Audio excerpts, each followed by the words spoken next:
Todd Gill turns because Murray took away the shot. Over to Wendel Clark. Shoots it. Scores! What a shot. 3-1 Toronto.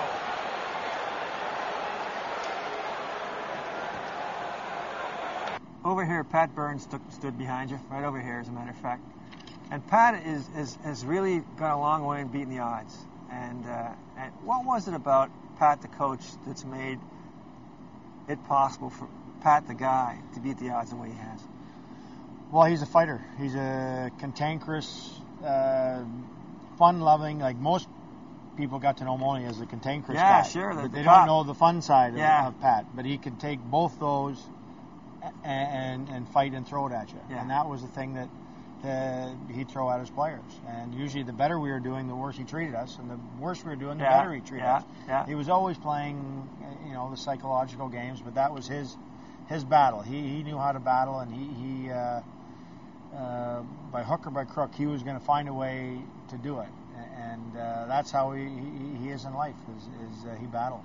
You said that the hardest thing about the first step in retiring, in successful life after being an NHL player, is to realize that no matter what comes after playing in the NHL, it's not going to be as good as playing in the NHL.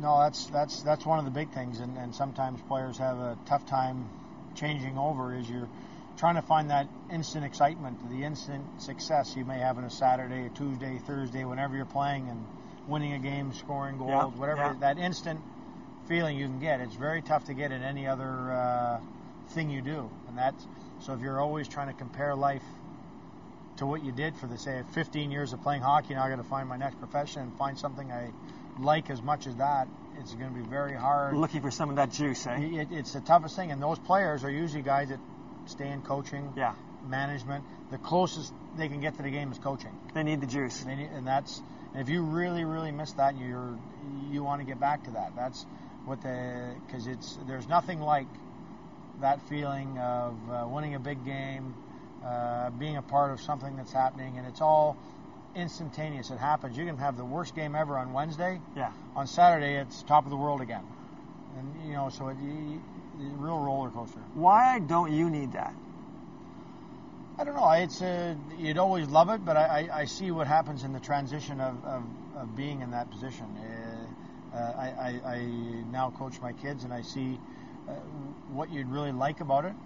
But I think the other parts of in that coaching business, which is tough, is every 3 years you're in a different city. That's right. So your outside life, which you've taken on, your kids and family are moving every 3 years to a new city. And that's not a good or a bad. That's just life in the coaching business. And it's not that I wouldn't want to be doing that, but I know my family side would be taking a real kicking, because every 3 years you'd be moving. And I remember talking to friends that coached me here and then went elsewhere to coach, and their family didn't go. Their kids weren't leaving school.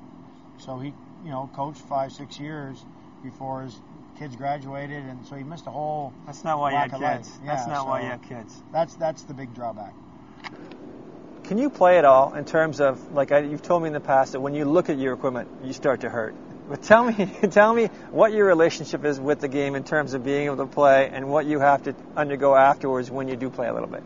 Well, I don't play much, and a lot of it's charity games, and a lot of it's at half speed and keep moving. And when the games are over, it's my reminder of why you retired. It's because everybody, I always tell people, I didn't retire because I got old. Right. I retired because my body fell apart. I retired at 32, 33 years old. Yeah. So right when you start feeling pretty good, and there's days when you feel great, I just put a pair of skates on, stand in that hockey position again, and it reminds me why. Because I think about the age 23 on, everybody thought I was 40. Is that right? So many injuries and the body the way it felt all the time. So I don't think I slept through the night until a year after retirement. Is that right?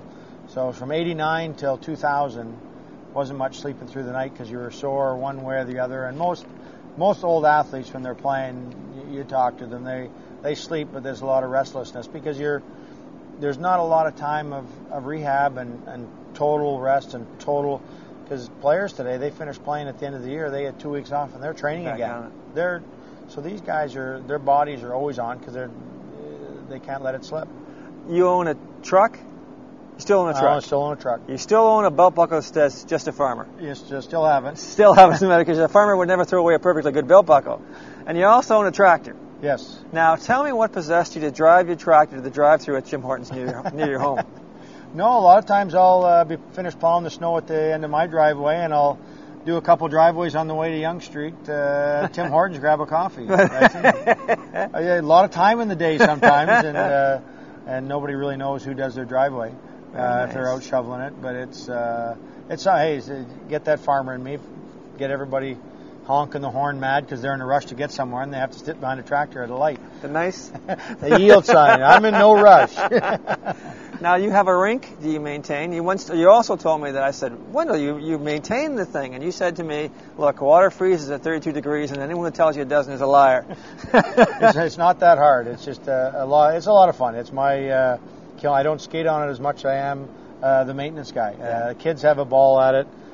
Do the odd charity function at it and have some fun, and it's as close to outdoor skating as we can have in this area now, being that we don't get that cold that long anymore. You're right. But it's a little fun. It's our hockey in a barn setting.